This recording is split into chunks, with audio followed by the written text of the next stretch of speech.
Hello, I'm Ian McMullen with Next Wave Automation, and today we'll be doing a video tutorial on the fourth axis setup. These are the two components that will come for your fourth axis system. The motor end with the Novichok and the tailstock. Note on the tailstock there's a flat spot you want pointed towards the top for tightening down later in the setup. Before you set everything up, on your dowel rod you want to make sure that you mark a center point, and this will be pointed towards the tailstock. To set up, loosely attach your dowel rod into the Novichok and then press your tailstock into that center point you made on the other end of your dowel rod. Now you want to clamp both your motor end and your tailstock down to the table, and we're running it in a diagonal configuration right now. But with the setup that we'll show you later, you can set this up in any orientation on the table.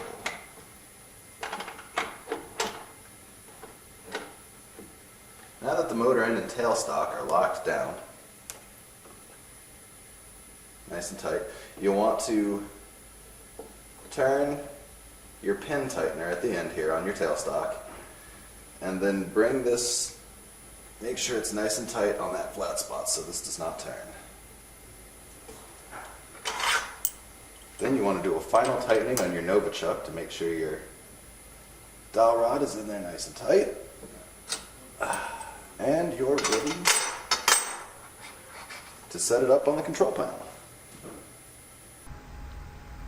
Once you have the fourth axis set up on your tabletop, you're ready to begin the control panel setup. Open your control panel and make sure your jog tab is open. And you're going to enable your fourth axis using the A-axis tab on the left-hand side of the control panel. And that'll open up the fourth axis feature in the jog. We're going to set up the motor end first. So position your router bit over the back end using this little screw head here as a reference point for the highest point on this motor end. You can set up your bit anywhere along this line here, but you want to make sure that you're over the highest point.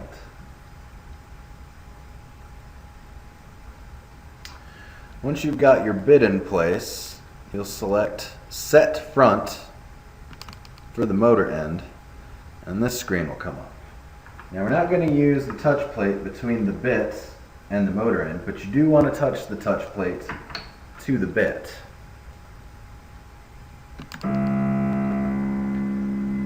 You don't have to connect your magnet to do this because the motor end is already grounded to the controller through the motor.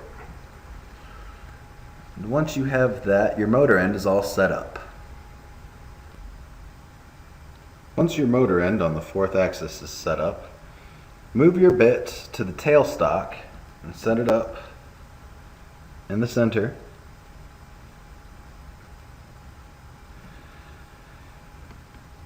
Then connect your magnet to the collet on there, and you're going to want to take your touch plate and touch it to the tailstock,